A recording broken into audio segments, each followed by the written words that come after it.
Assalamualaikum warahmatullahi wabarakatuh. Apa kabar Ibu dan Bapak guru hebat?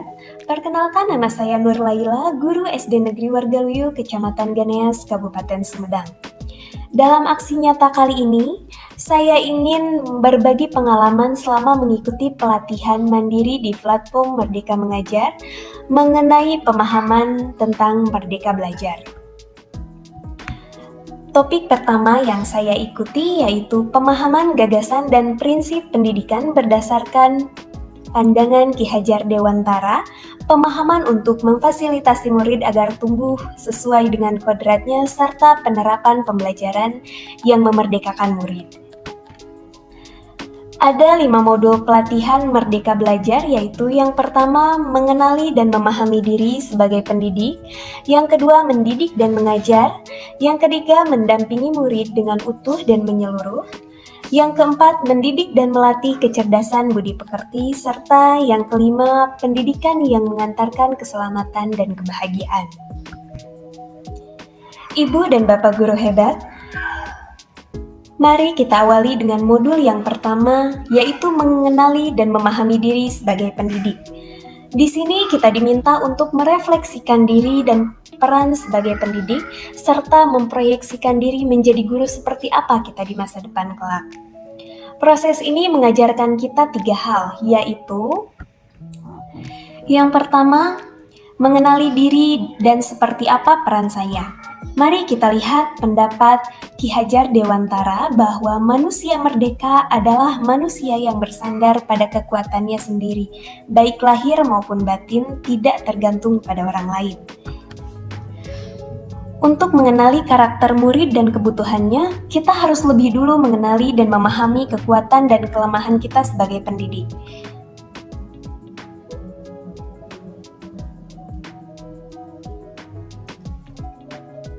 Karena pendidikan menuntun kekuatan kodrat yang ada pada peserta didik sesuai dengan perkembangan zaman. Mendidik anak sama dengan mendidik masyarakat. Untuk itu, guru harus siap dan adaptif terhadap perubahan dengan belajar secara mandiri untuk terus mengembangkan potensi menghantarkan murid kita menjadi murid yang merdeka. Yang kedua, apa peran saya sebagai guru? Ki Hajar Dewantara mengatakan anak-anak hidup dan tumbuh sesuai kodratnya sendiri. Pendidik hanya dapat merawat dan menuntun tumbuhnya kodrat itu. Guru sebagai penuntun, motivator, fasilitator, sekaligus penggerak ke arah transformasi pendidikan yang berpihak kepada murid. Peran guru sangatlah penting dalam pembentukan karakter dan pengembangan kompetensi murid sesuai dengan kodratnya. Dan yang ketiga yaitu ingin menjadi guru seperti apakah saya? Tentunya kita sudah sangat memahami konsep ini. Ki Hajar Dewantara memperkenalkan sistem Among, yaitu yang dikenal dengan slogannya Ingarso Sung Tulodo, Ing Madyo Mangunkarso Tuturi Handayani. Ingarso Sung Tulodo artinya seorang guru haruslah berkomitmen menjadi seorang teladan. Ia harus memberikan contoh yang baik. Ing Madyo Mangunkarso artinya seorang guru haruslah membangkitkan atau menguatkan semangat murid-muridnya, bukan orang yang melemahkan semangat. Dan Tutwuri Handayani artinya yaitu seorang guru haruslah memberikan dorongan atau menjadikan murid-muridnya orang yang mandiri atau orang-orang yang merdeka yang tumbuh dan berkembang. Guru yang maju memiliki konsep dan rencana pikir yang jelas tentang gambaran dirinya yang ideal. Ketika kita memahami kekuatan dan kelemahan kita, maka kita tahu apa yang bisa dioptimalkan dari peran kita sebagai guru bagi murid kita secara maksimal. Inilah hakikatnya guru yang mampu memerdekakan murid secara maksimal. Selanjutnya modul yang kedua yaitu tentang mendidik dan mengajar. Di sini ada 3 hal yang perlu kita ketahui, yaitu mendidik secara menyeluruh, pendidikan selama 1 abad, dan menuju manusia secara utuh. Pengajaran merupakan bagian dari pendidikan. Pengajaran merupakan cara menyampaikan ilmu atau manfaat bagi hidup peserta didik secara lahir dan batin. Sedangkan mendidik adalah menuntun segala kodrat yang ada pada peserta didik sehingga dapat mencapai keselamatan dan kebahagiaan yang setinggi-tingginya. Pendidikan tidak sekedar memberikan pengetahuan, namun memiliki keterampilan berpikir dan mengembangkan kecerdasan batin peserta didik.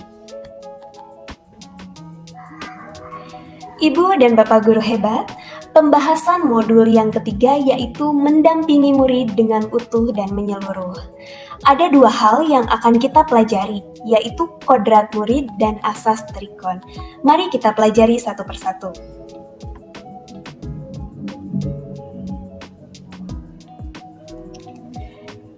Pertama yaitu kodrat murid. Ki Hajar Dewantara mengatakan bahwa segala perubahan yang terjadi pada murid dihubungkan dengan kodrat keadaan, baik alam maupun zaman. Lalu, bagaimana cara kita menghubungkan dasar pendidikan murid dengan kodrat alam dan kodrat zaman? Kodrat alam adalah dasar pendidikan murid yang berkaitan dengan sifat dan bentuk lingkungan di mana mereka berada. Murid dengan kodrat perkotaan sejatinya dilihat sebagai bagian dari masyarakat perkotaan, maka pembelajaran yang diterima murid sebaiknya mampu membantu mendekatkannya dengan konteks atau kodrat alamiahnya, bukan sebaliknya malah menjauhkannya. Sementara itu, kodrat zaman adalah bagian dasar pendidikan murid yang berhubungan dengan isi dan irama. Isi dan irama pendidikan bergerak dinamis sesuai dengan perkembangan zaman. Muatan pendidikan dan cara belajar dikala kita sebagai murid pasti berbeda dengan zaman saat ini. Pendidikan setelah masa kemerdekaan tentu juga akan berbeda dengan pendidikan pada abad ke-21. Maka kita pendidik bergegas beradaptasi terhadap kodrat zaman untuk membantu murid mencapai selamat dan bahagia. Kemudian kita akan membahas mengenai asas trikon. Asas trikon terdiri dari 3, yaitu kontinuitas, konvergen, dan konsentris. Kontinuitas merupakan pengembangan yang secara berkesinambungan dan dilakukan terus-menerus dengan perencanaan yang baik. Lalu konvergen merupakan usaha terbinanya karakter dunia sebagai kesatuan kebudayaan umat manusia sedunia, tanpa mengorbankan nilai atau identitas bangsa masing-masing. Dan yang dimaksud dengan konsentris yaitu bersikap terbuka, tetapi tetap kritis dan selektif terhadap pengaruh kebudayaan di sekitar. Selanjutnya pembahasan modul yang keempat yaitu mendidik dan melatih kecerdasan budi pekerti. Mari kita pelajari apa itu budi pekerti dan teori konvergensi. Menurut pemikiran Ki Hajar Dewantara, budi pekerti berasal dari dua kata yaitu budi dan pekerti. Budi artinya ranah batin yang meliputi trisakti yaitu cipta, rasa, dan karsa. Sedangkan pekerti merupakan ranah lahir yang mewujudkan tenaga. Maka budi pekerti diartikan sebagai bersatunya gerak pikiran, perasaan, dan kemauan sehingga menimbulkan tenaga. Kemudian, teori konvergensi dimaksudkan sebagai transformasi pendidikan yang mengarahkan murid untuk dapat berinteraksi dengan budaya lain tanpa kehilangan jati dirinya. Ibu dan Bapak guru hebat, pada akhirnya di modul kelima dapat kita simpulkan pendidikan yang mengantarkan keselamatan dan kebahagiaan, tujuan akhirnya yaitu keselamatan dan kebahagiaan murid. Halnya dapat dipenuhi dengan memahami peran guru melalui sistem AMO. Murid generasi natif digital yang hidup di era kemajuan yang mengharuskan guru menjadi pendidik yang adaptif, inovatif, reflektif, kolaboratif, dan berpihak pada murid. Ibu dan Bapak guru hebat, demikianlah paparan mengenai Merdeka Belajar yang dapat saya sampaikan. Semoga materi ini dapat bermanfaat. Ibu dan Bapak guru hebat, setelah mengikuti paparan pemahaman Merdeka Belajar ini, saya mohon bantuan Ibu dan Bapak Guru untuk berkenan mengisi umpan balik di kolom komentar dan link yang tertera, yaitu tentang apa yang didapatkan dari paparan ini serta langkah apa yang akan dilakukan untuk kedepannya. Terima kasih serta tetap semangat Bapak dan Ibu Guru hebat. Wassalamualaikum warahmatullahi wabarakatuh.